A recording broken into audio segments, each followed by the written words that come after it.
What's up, y'all? It's Ty. In this video today, we're going to be going over building my squad for King of the Court in NBA 2K25 MyTEAM. Now, this is going to be a squad if I were to play in King of the Court. I'm not going to be able to play today, at least the entire thing, because I do have a Play Now tournament to play. There is a big time Play Now tournament that I have to play in today that I will be live streaming on Twitch. So if you want to see me in a big time $10,000 Play Now tournament, that will be live on Twitch, and that link is down below in the description. But I'm not playing in King of the Court today. But if I were to play in King of the Court, this would be the squad I would assemble. A lot of things are the same, and I'll talk through maybe some different options at different positions. But there are some big time changes. We're going to start off at the point guard position. 100 overall Shay. He's been my point guard for quite a while. Now, the nice part is in Play Now, I still get to use Shay. Now, yes, his release isn't quite as fast, those types of things, but I still do get to use Shai Gilgeous-Alexander, which is obviously really helpful for me. Shay's a beast on this game, can create his own shot, has this Shay cross, which is so elite. The Pro 2 fade on this card is incredible as well. I love 100 overall Shai Gilgeous-Alexander. Now, obviously, there are some other really good point guards in this game at this stage. I've stayed loyal to Shay because if it's not broke, don't fix it. And that's been my mindset with Shay. That's also been my mindset with Larry Legend, Larry Bird at the shooting guard position. I get so sick and tired of everybody saying, well, Ty, Larry can't dribble. I know that, okay? I know Larry can't dribble. I'm aware of that. But at the end of the day, I got to ask you guys a question. Can I dribble? Because I can't, okay? And so if I can't dribble, who cares if Larry Bird can move and groove? Because I certainly can't. So if I can't expect Larry Bird to be able to move and groove. And so it's not that big of a deal to me anyways, because again, I'm not the best dribbler in the game. What does Larry provide? 6'9", at that shooting guard position, has Pro 2, can be that kind of secondary ball handler, even though his dribble sigs aren't that good. I love what Larry does give me on the court, especially defensively, right? All I need him to do is defend at a high level, and he can do exactly that. Small forward position, Kevin McHale. I pulled him out of Tuesday's packs. I've decided to keep Kevin McHale, at least for now, because when I'm looking at the top small forwards in the game, I like Kevin McHale as much as about anybody, excluding Giannis Antetokounmpo. Obviously, Invincible Giannis is, ridiculously good, the best small forward in the game. But outside of him, I think Kevin McHale is up there at that small forward position where it's tough to outdo what this Kevin McHale can get into. 6'10 frame, Donovan Mitchell base, comes with the Pro 2 leaner. I mean, what are honestly the downsides of Kevin McHale? Because when I'm looking at Kevin McHale, I don't see any downsides. I see a near perfect card on this game that if you haven't, got the chance to use, or if you've played against him, you should know how good Kevin McHale is, because the card is extremely good on this game. Power forward position, another one that's not changed and is not going to change for the foreseeable future. It is Dark Matter Dikembe Mutombo. Another one of, if it's not broke, don't fix it type of players. Dikembe is 7'2" on the floor. He green shots. He can shoot over people.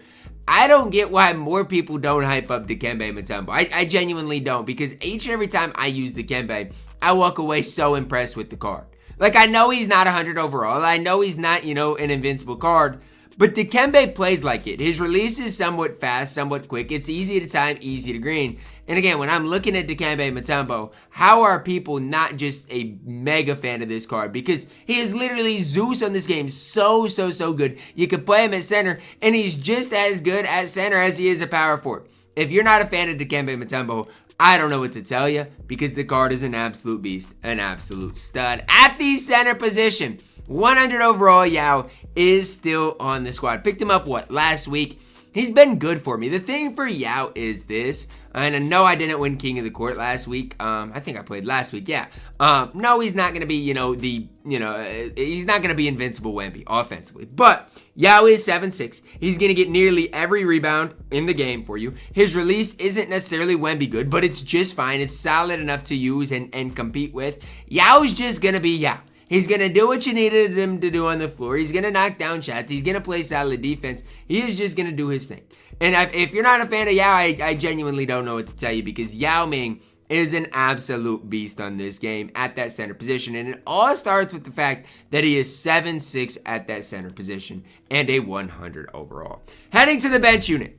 You guys are going to be surprised. I do not care. Ron Harper is still playing on my squad. When I tell you guys that I still to this day love Ron Harper, I do. There is no part of me that ever wants to, even think about getting rid of Ron Harper. What would be the point? Ron Harper is 6'6". He plays good defense. His release is immaculate. Why is nobody hyping up Ron Harper? I'm genuinely curious. Why is nobody sitting out there being like, dang, Ty, people are sleeping on Ron Harper? I don't know.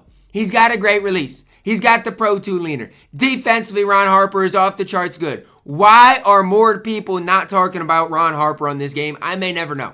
What I do know is Ron Harper competes defensively. He's been fantastic offensively for me with that Kyle Lowry release. Why are people not hyping up Ron Harper? I may never know. Now, is he as good as Shay or some of those other top cards in the game? No. But guess what? I got an unsellable Ron Harper, and I'm going to use him until he can't play anymore. At my shooting guard position, I sold Rudy. I picked up Cedric Maxwell, and he's here to stay. Now, is Cedric Maxwell as good as Larry Bird? I think he's slightly worse, but I do think offensively, Ceddy is slightly better. Here's the deal. He has, I think, what is it? The Fox cross, moving crossover. He's got the Pro 2 leaner. He's got, I don't love his release, but it is solid enough. I just like the overall output of Cedric Maxwell. Now, entering my gameplay with Ceddy, I wasn't super high on him, but after doing the gameplay, after thinking some things out, I think he gives you nearly just as much as a Rudy type of card. I do, and I've been using Rudy for a while, and I like Rudy's invincible, but I think Ceddy gives you nearly as much. So for me, it was worth it for me to sell Rudy and just use Ceddy for the time being. I like Ceddy, like what the card does give me at that shooting guard position. Is a guy alongside Ron Harper that I know is and can create his own shot. Heading into that small forward position, plugging in 100 overall Josh Smith. Yes, I did hit the upgrade button from I think it was a while ago, but from that Dark Matter Josh Smith to the 100 overall Josh Smith. Is he that much better? No, not really. But it's just like the fact that he's going to have all 100 stats. You should never miss with this Josh Smith card. And if you do miss with a guy like Josh Smith, you've got absolutely nobody to blame but yourself. Just a card, again, that I can trust on the floor. And I use that word a lot. But I know when Josh Smith gets an open shot, I know it's going to be green. When I know if somebody tries to attack Josh Smith defensively, it's not going to go well for them. So those are the types of things that I really like out of Josh Smith. And when I say trust, don't take it lightly, because Josh Smith does it all on the floor at just an elite level on this game. And if you've, again, similar to kind of like a Kevin McHale, if you haven't got the chance to use Josh Smith, try him out. Even the Dark Matter version, somewhat cheap at this stage. Heading into the backup power forward position, I will hold on to the fact that 100 overall Tim Duncan is nearly as good as all of the other top power forwards in the game. I know Shaq's in the game. I know, KP's in the game. I know, obviously, outside of Invincible Wemby, he's, a different player. But I'll hold on to the fact that I like Tim Duncan nearly as much as the other guys. I do. He is 100 overall. He's 6'11". His release is fantastic. He comes with Pro 2. I know at this stage, people are like, Ty, you came out in Season 6. Move on from Tim Duncan. But part of me still really loves Tim Duncan. Part of me still thinks Tim Duncan can play at an insanely high level. And so for me, I'm plugging him in my squad. I don't need the Shaqs of the world. I don't need the KPs of the world. Give me Tim Duncan and let me hoop. Call me crazy, but that's how high I am on Tim Duncan. And I honestly think it all starts and ends with his offensive ability. His ability to create his own shot. The Pro 2 leaner, has a great, catch and shoot release. To me, there aren't many flaws in Tim Duncan. I love complete cards in this game. And guess what? Tim Duncan is complete. At my backup center, if I were to play in King of the Court today, I would 110% pick up Tacko Fall. Call me crazy, call me what you want, but at the end of the day, Tacko Fall is 7'5" with a massive player build on the floor. That, guess what? At this stage, you can get a coach that boosts Tacko to what he needs to get boosted. I'm not super worried about Tacko stat-wise, because again, at the end of the day, he's going to have nearly everything he needs when it comes down to his stats, to his, animations, to be just fine. No, I'm not saying, Tacko's going to be that best player in the game. But what I am telling you guys is he's close. I'm telling you right now, Tacko is close to being that best center in my team. Call me crazy, call me what you want, but I think Tacko Fall is that good. The card comes at 7'5", massive player build, 83 ball, 84 speed. The agility's even at an 82 or 84.